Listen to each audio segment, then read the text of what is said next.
Bah ça y est, c'est l'été. On est en juillet et moi je suis en déprime. Les gens partent en vacances et moi je cherche un sens, toujours plus. J'ai pensé à me jeter au good.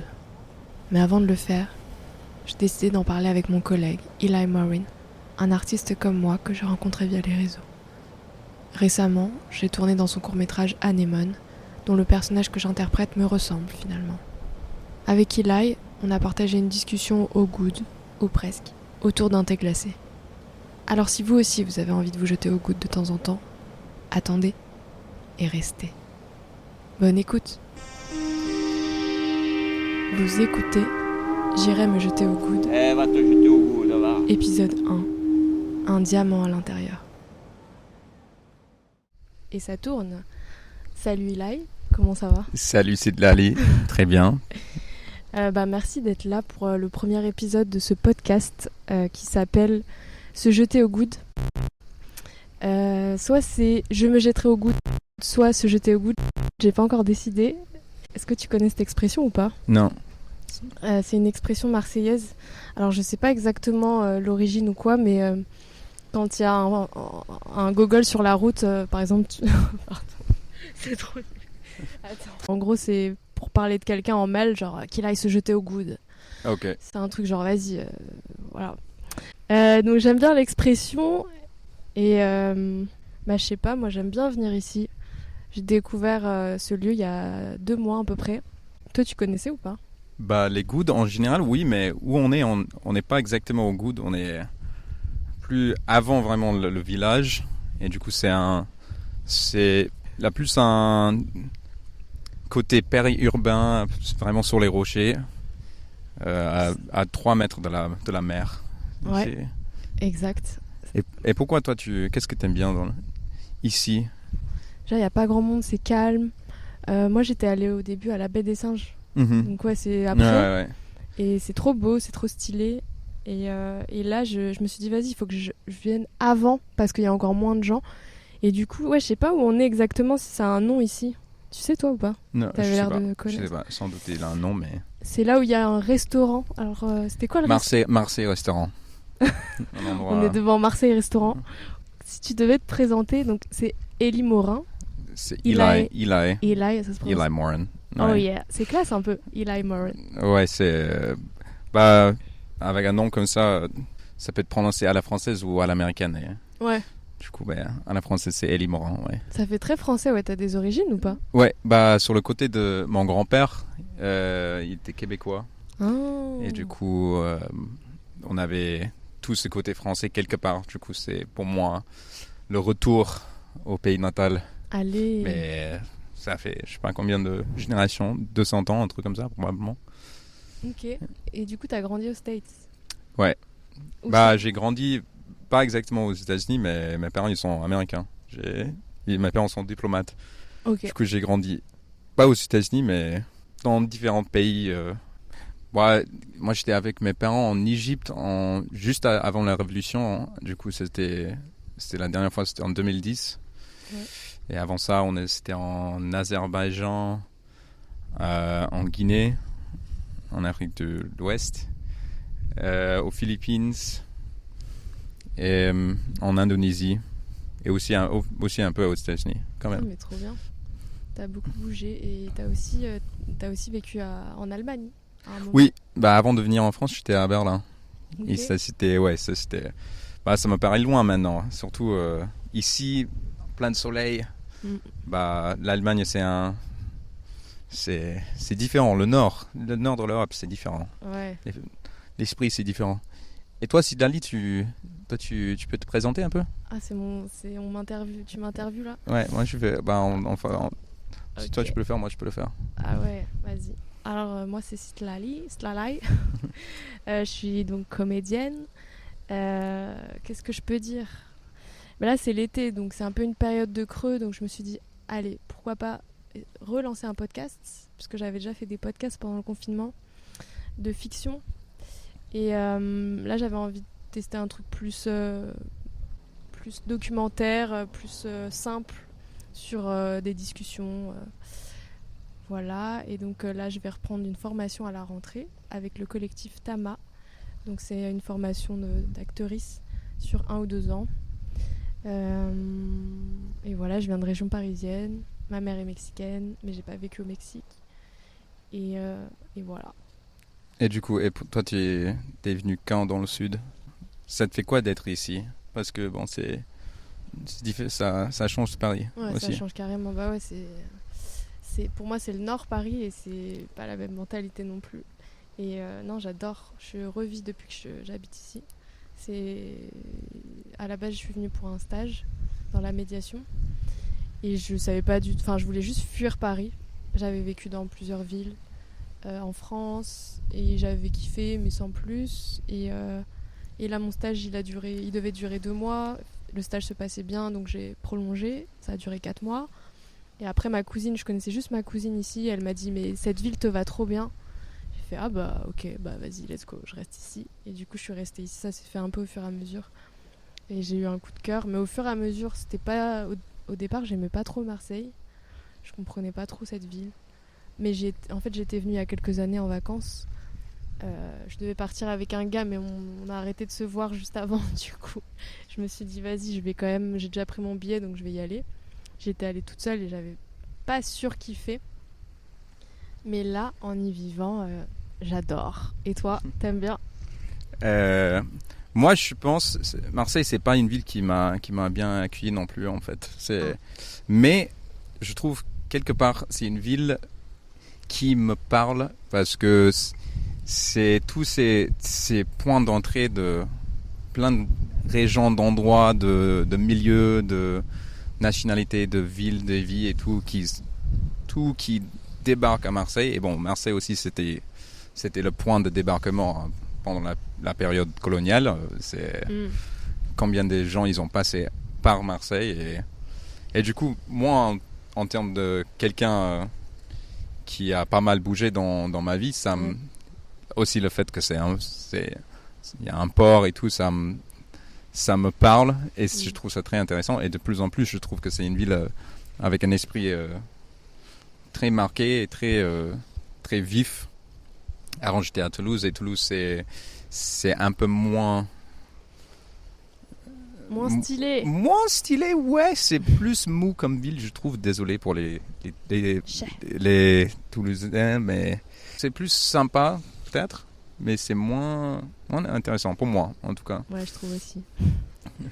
Et mais en plus, Marseille, ça t'avait inspiré. Enfin non, c'est pas que Marseille, mais t'avais fait un film... Non, c'était pas que sur Marseille. T'avais tourné un court-métrage, là, il y a quelques mois, sur...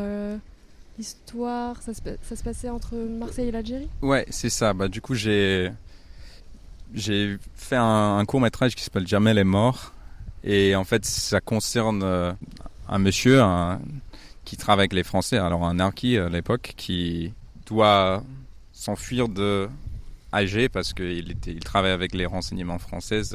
Et du coup, il part et laisse une famille en Algérie et lui il vient à Marseille et du coup après on bascule dans le temps et 60 ans plus tard il y a la petite fille de ce monsieur qui n'a jamais connu son grand-père qui arrive à Marseille pour récupérer un héritage, un tout petit héritage qu'il a laissé pour elle et surtout pour le père de cette personne, mais vu qu'ils n'avaient pas de contact, ils ne savaient pas que le père est mort. Donc c'est une question de génération et ouais, c'est carrément Marseille qui m'a inspiré de me lancer dans la recherche de tout ce qui se passait pendant la guerre d'indépendance en Algérie, tout ce qui se passait entre justement les soldats qui partaient de Marseille pour arriver en Algérie. Ce qui se passait tous, 2 millions de soldats français ils sont passés par Marseille pour aller soit à Alger, soit à Oran et tout. Mais finalement, le plus que j'ai creusé, ça devenait surtout, est-ce qu'on peut avoir un lien avec des gens qu'on ne connaît pas, avec des personnes qu'on n'a jamais connues. Et c'est ce qui était intéressant pendant le casting. Il y avait un gars qui m'a dit que l'histoire lui a parlé parce qu'il a vécu exactement la même chose, mais c'était légèrement différent. Il n'y a pas cette histoire d'Arki et tout, mais d'avoir un cousin qui vient d'Algérie, qui débarque, qui qui a un lien mais qui n'a jamais connu la famille. Et il a vécu ça précisément et je l'ai pas casté parce que bon, finalement j'ai décidé de caster une femme au lieu d'un homme, mais c'était quand même très, je pense qu'il y a beaucoup d'histoires à creuser à Marseille, la connexion entre Marseille et les anciennes colonies, tout ça, j'ai l'impression c'est un trou dans la mémoire de pas mal de gens, même si tout le monde ils ont ils ont une connexion. Bah, si tu te lances dans ce genre de film, quand tu parles avec des gens, presque chaque personne avec qui j'ai parlé, ils avaient soit leurs grands-parents, soit leurs cousins, tout le monde avait un lien avec Algérie, avec l'Afrique du Nord, surtout à Marseille, c'est impressionnant. On a bossé ensemble sur un court-métrage là récemment, donc pas du tout le même thème pour le coup, via Kinofada, grâce à l'association Kinofada, qui est présente à l'international et dans toute la France, dans différentes villes de France. Et du coup, c'était Anémone. Et est-ce que tu peux pitcher le film ? Avec la fin ou sans la fin, juste. Comme tu veux. Non, t'es pas obligé de spoiler comme tu veux. Bah, je vais le faire quand même. Mais globalement, c'est un court-métrage très court pour le coup. Mais globalement, c'est un date qui va pas très bien. Il y a un mec qui est un peu obsédé par son Apple Watch et son Apple Watch, ça commence à biper et son date, alors joué par Sid Lally, à la fin elle plonge sa tête dans un aquarium. Mais bon, ouais, on a fait ça très vite, mais moi j'étais très content avec le résultat. Toi, tu l'as vécu comment, du coup ? Ce que j'allais te demander.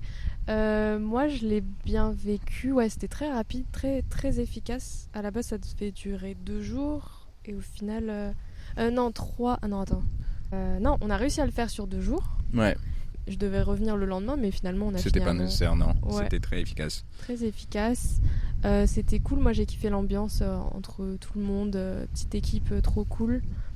Et par contre, ce qui m'a frustrée, mais c'est plus en tant qu'actrice, c'est que comme tu sais, je t'en avais parlé, comme il y avait des plans. Attends, comment expliquer ça ? Vas-y. Bah, je pense que ça c'est toujours difficile, mais c'est toujours mieux d'avoir les 2 acteurs, mais ça c'était pas possible et du coup tu joues un peu dans le vide. C'est ça, en fait Arnaud il est parti à son audition et moi du coup on s'est débrouillé pour que je puisse jouer sans lui, mais du coup il y a très peu de moments où on a joué ensemble et j'étais là, ça m'a frustrée, mais en fait c'est le cinéma quoi, c'est la magie du ciné. Ouais, je pense que c'était découpé et en plus le plan qu'on a fait avec vous deux, on n'a pas mis dans le film, du coup finalement c'était que chaque côté jouait tout seul et va débrouiller essayer de regarder dans le bon sens et tout, mais pour moi c'est ça qui est intéressant, ça ouais. Tu arrives à en construire quelque chose qui a du sens, même si finalement aussi on avait 2 chefs-op différents, c'était vraiment, j'ai l'impression, des dispositifs totalement différents à chaque fois, mais et moi j'ai kiffé sur le tournage, j'ai kiffé la dernière partie où je mets ma tête dans l'aquarium. C'était vraiment le challenge final où je devais être surélevée, donc on m'a mis un tabouret, je devais prendre de l'élan pour plonger ma tête, rester quelques secondes. Ensuite il y a un moment où je hurle dans l'eau, enfin c'était rigolo. Et je trouvais qu'au rendu, moi c'était vraiment la partie finale qui m'intéressait, c'est quand ça bascule dans une autre atmosphère un peu, quand ça part un peu en ambiance, je sais pas si au final c'est une ambiance lynchienne comme on avait un peu dit, mais ça passe en ambiance mystérieuse un peu. Ouais. Et ça j'ai trop kiffé. Et moi c'est ce qui était intéressant, je trouvais le fait que finalement quand on a monté le film, il y avait des trucs des éléments qui sont sortis qui n'étaient pas clairs ni dans l'écriture ni dans le jeu, mais dans le montage on a retrouvé 3e écriture comme on dit, mais le fait qu'il y avait justement on ne sait pas si c'est elle quelque part, sa puissance à elle qui le rend un peu, qui fait que lui il pète un câble et à la fin on a l'impression que le mec en face, il a un peu peur de c'est ce qui est en train de se passer. Je pense que ça ajoutait un touche inattendu, mais je pense très intéressant. Et ça, je pense que c'est plus intéressant de avoir une évolution comme ça. Ouais. Mais ouais, globalement, je pense, avant de commencer, on a parlé aussi de qu'est-ce que ça veut dire maintenant de commencer un peu sa carrière ici à Marseille. Toi, tu le vois comment? C'est quoi le... Commencer ma carrière d'actrice, d'artiste et tout, comment ça, c'est pour toi ça? En fait, moi j'ai eu plusieurs parcours dans ma vie. J'ai fait une école de cinéma en réalisation. J'ai commencé à bosser sur les tournages, mais plus en technicienne, à la production et tout. Mais au fond de moi, je voulais jouer, mais j'étais trop timide et je le sentais pas. Enfin, je savais qu'il y avait énormément de concurrence et en gros, j'y croyais pas du tout. Surtout à Paris, quoi, en fait. Et en venant vivre ici, ça m'a vraiment, je sais pas, je me suis sentie tellement plus raccord avec moi-même, que mon envie de jeu, elle est revenue. Et donc je me suis dit, vas-y, let's go, en fait, j'ai trop envie de faire ça. Et je me suis dit, en fait, c'est pas mal Marseille parce que, je sais pas si c'est bien de penser comme ça, mais il y a moins de concurrence qu'à Paris où c'est bouché comme pas possible. Et même s'il y a moins d'offres, je préfère démarrer tranquillement, en douceur et sans me mettre trop la pression. Et ouais, j'y ai vu un peu une opportunité de commencer ici, en fait. Je trouvais ça intéressant. Ouais, toi, t'en penses quoi de ça? Je pense c'est toujours difficile et peut-être ce qu'on voit globalement, c'est que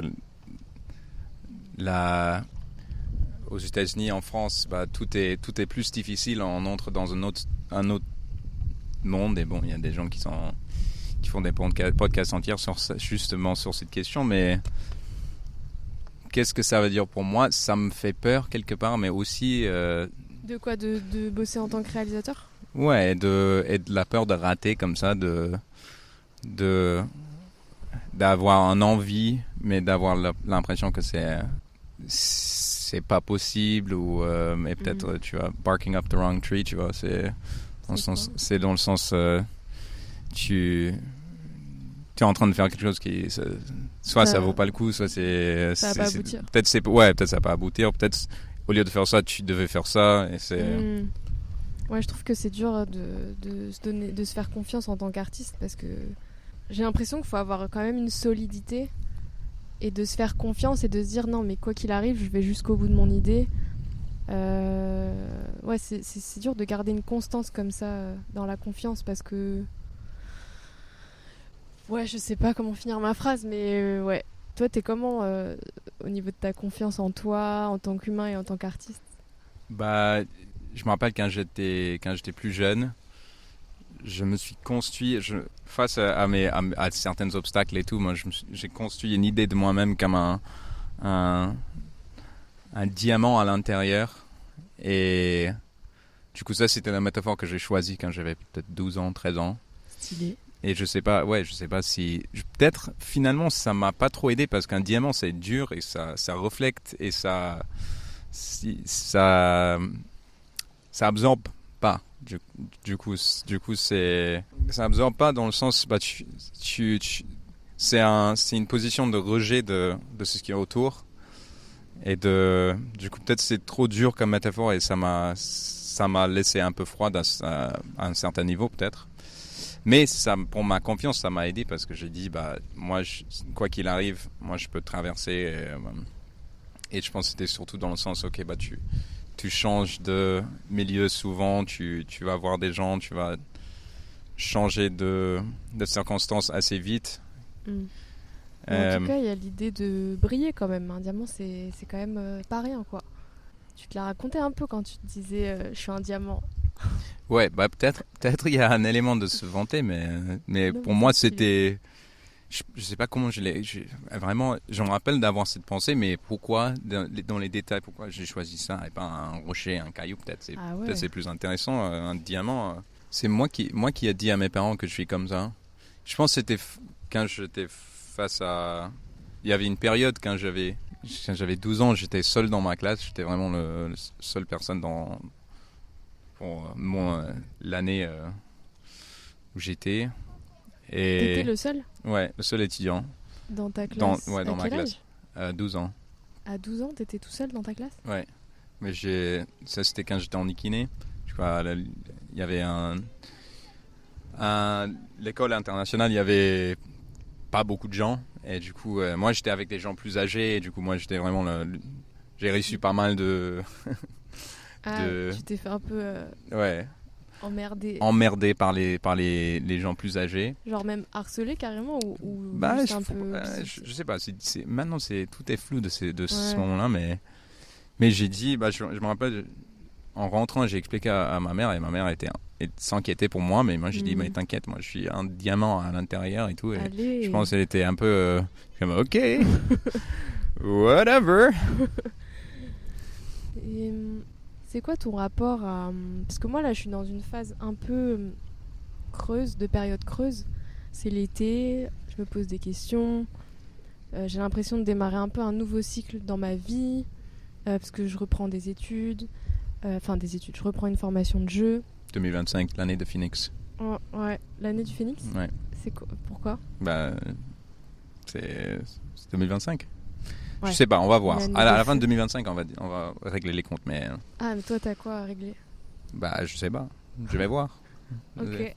Pour toi aussi, t'as l'impression que c'est un nouveau cycle ou Ouais, juste c'est une nouvelle année? Carrément. Ah ouais? Ouais. Putain, c'est fou. Mais du coup, L'année pour du toi, Phénix. moi je t'ai coupé. C'est Bah, en plus, ce qui est drôle, c'est que j'ai mon premier cheveu blanc qui est apparu il y a 2 jours. Et comme par hasard, quand je me dis putain, c'est un nouveau cycle, bim! Petit bâtard, là, il arrive. Ça devait arriver, putain, mais je m'y attendais plus, moi.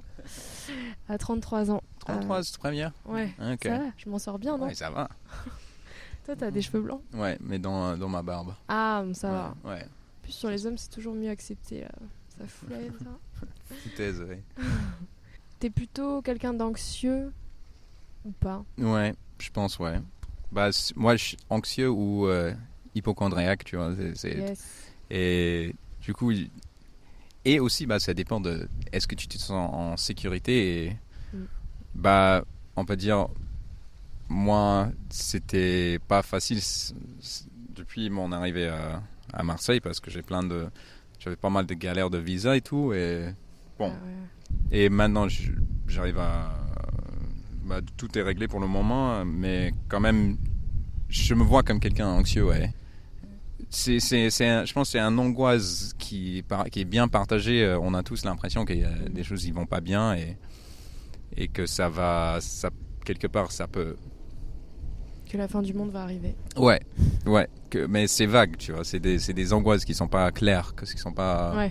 Tout est un peu dans l'air, un peu flou et il y a la guerre à la porte, il y a que des génocides et tout partout et je pense d'avoir cette info à H24, tu es submergé dans un mélancolie générale, je pense.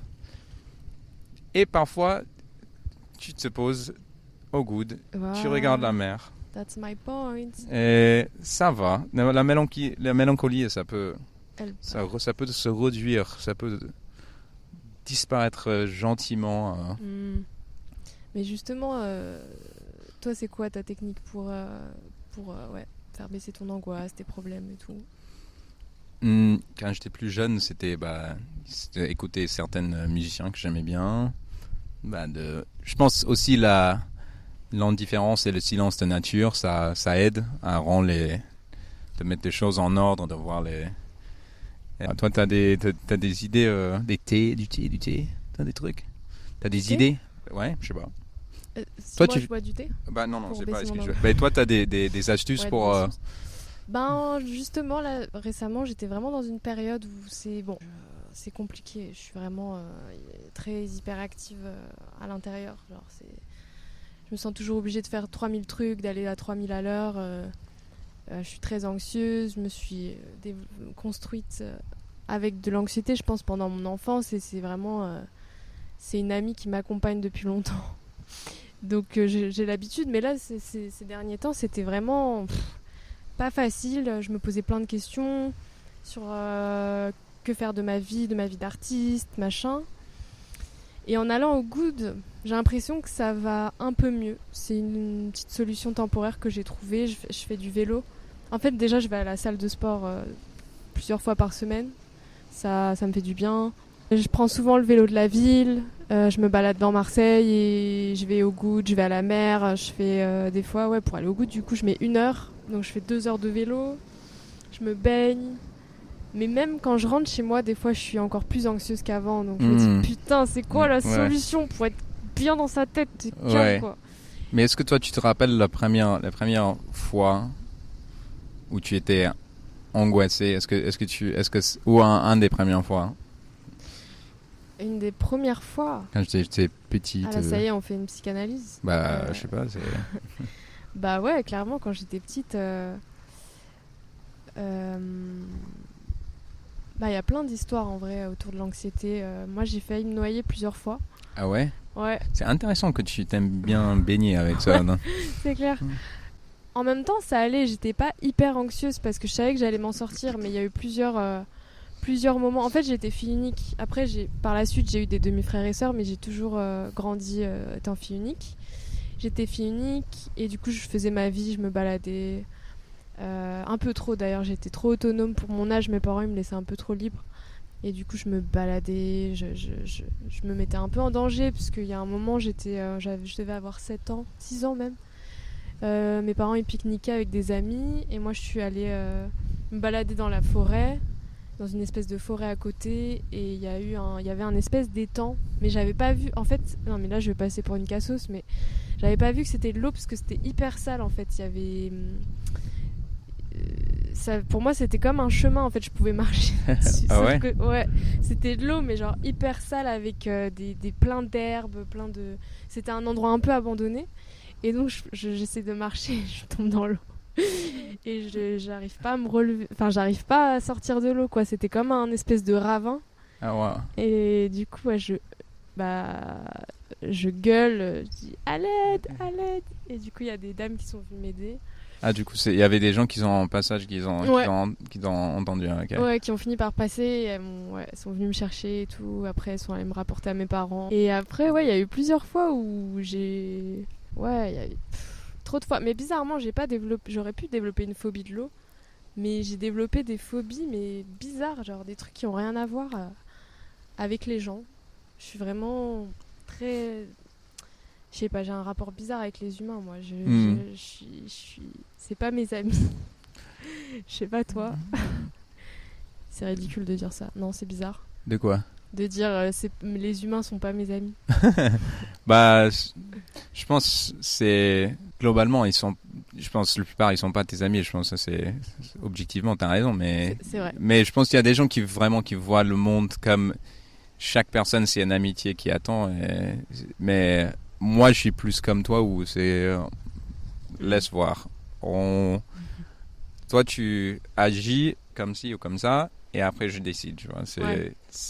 Mais c'est bien, c'est de la prudence en même temps. Il y a la prudence, mais j'ai l'impression les gens qui approchent le monde avec un peu plus avec une ouverture d'esprit que moi j'ai pas, peut-être ils sont plus contents, je sais pas, ils sont moins en garde, ils essaient moins de se protéger. Pour toi, eux, ils sont plus heureux, ils sont mieux dans leur peau. Moi, je sais pas si c'est mieux ou pas, mais moi, je suis plus précautionneux. Ouais. Très très précautionneuse, ouais, aussi. Ouais. Mais peut-être, bon, il y a des limites aussi, quoi. Faut trouver un juste milieu, quoi. Ouais. Moi, je pense que j'ai du mal à entrer dans des groupes comme ça. Surtout, je pense, parce que moi, j'ai du mal à tous ces moments formels de rencontres dans les cadres de groupes et tout.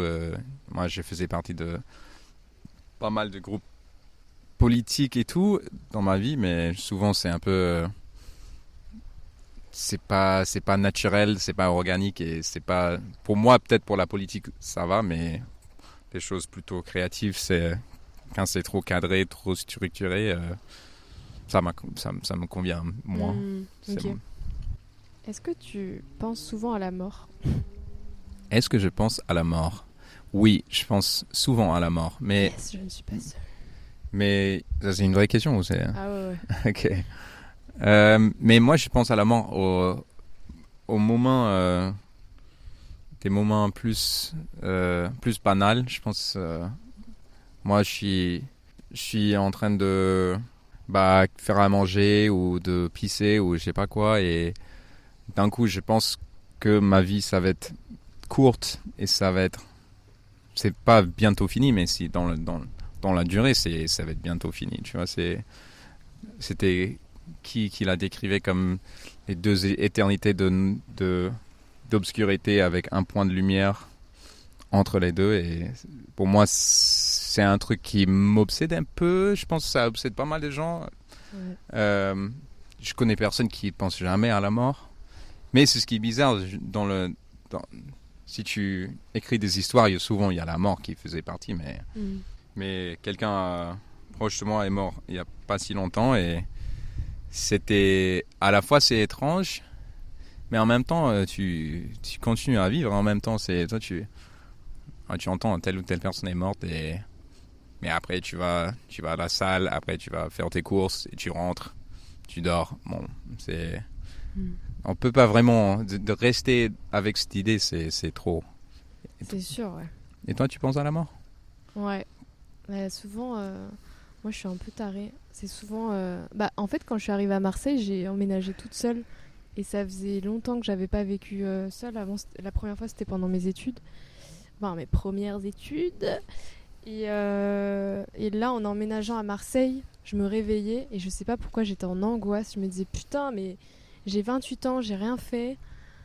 Mais let's go! Et du coup, je me motivais à écrire des films, des podcasts, des trucs. Ça me motivait pour écrire plein de trucs. Mais j'y pense souvent le matin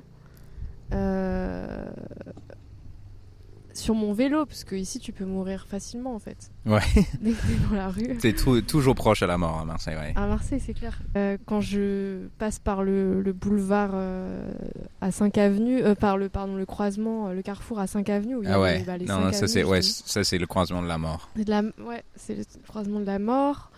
Sur la Canebière aussi, quand je vais vers le Vieux-Port, là, il y a aussi un croisement de la mort avec le tram, les flics qui sont souvent au milieu, et les gens, je sais pas si ça te fait la même impression, mais les gens aussi qui traversent la rue, ils sont vraiment... Ils pensent pas à la mort. Non, ils pensent pas, ils ont pas la charge mentale de la mort. Ouais. Genre, c'est pas un truc qui s'active chez eux, ils sont à l'aise. Et ils comptent trop sur toi pour que tu freines et que tu les sauves à leur place, quoi. Et ça m'a choquée, ça, vraiment, quand je suis arrivée, j'étais dans ma voiture et je me disais, mais le gars, il regardait en l'air ou il regardait de l'autre côté, quoi. Genre, frère, t'es chelou. Mais est-ce que toi, tu t'es fait des podcasts, tu fais tout ça face à la mort? Est-ce que c'est une preuve de quelque chose? Ouais, je pense que c'est pour témoigner de mon anxiété par rapport à ça, pour essayer de trouver un sens à plein de trucs, à mes questions existentielles, parce que c'est un truc que je me pose plein de questions depuis que je suis petite. Vraiment, des trucs, ça me suit. Et je pense que c'est une façon de passer le temps aussi, de pas penser à... Enfin, à la fois d'y penser parce qu'on en parle, mais de pas y penser, moi toute seule dans mon coin, et d'être en dépression et en sueur. Je trouve ça plus sympa d'être en dépression à plusieurs. Tout à fait. Qu'est-ce que tu penses que je devrais faire pour combattre cette anxiété et peur de la mort? Concrètement. Concrètement, je pense, pour moi, c'est difficile d'éviter. Du coup, j'ai pas beaucoup des astuces, mais peut-être te jeter dans l'eau, jeter dans les gouttes, je sais pas. Ok. Littéralement, me jeter au coude. Ouais. Ok. Et globalement, je pense, il y a une façon peut-être il y a des façons de le vivre plus spirituellement, je pense c'est pas de ne pas y penser, mais de le voir dans une autre façon, dans une façon plus où ça t'impacte moins, où t'es moins impliqué dans une chute, dans un changement de vie à mort, et de voir ça comme des cycles qui sont en train de tourner. Et, je pense que c'est très difficile. Je dis tout ça, mais en fait, je suis comme toi. Moi, c'est un truc qui me traverse l'esprit beaucoup. Du coup, je suis en recherche aussi, mais pas de solution à part me jeter au goutte. Bah, je pense que c'est un très bon début, mais peut-être aussi, moi, ce qui me choque, c'est quand je rencontre des gens plus âgés que moi. Moi, j'ai 33 ans aussi. Et de rencontrer des gens qui sont vers la fin de leur vie et d'avoir à quel point ils sont en paix avec ça. Pour moi, c'est difficile d'imaginer, mais peut-être ça arrive avec le temps. Hein. J'imagine. Ouais, c'est vrai que ça m'aide aussi quand je croise des vieux là qui sont là. Oh non, moi j'en ai plus rien à faire. Je suis tombée amoureuse il y a 5 ans, mon mari. Genre ils ont l'air de plus ou moins détendu par rapport au sujet, ouais. Ouais, et de recommencer leur vie. Enfin, de retrouver une jeunesse aussi à travers l'amour et tout. Enfin, je sais pas, il y a des gens très positifs aussi dans la vie. Je pense que ça aide d'être positif. Si c'est pas nous, c'est quelqu'un. C'est ça qui est bien. C'est ça, ouais. Et ben, en tout cas, merci. Merci beaucoup. Et je vais suivre tes conseils et aller me jeter au good alors. Très bien.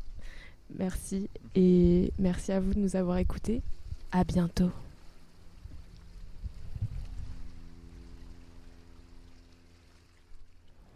Merci encore à Eli Morin pour ce moment partagé au good, ou presque.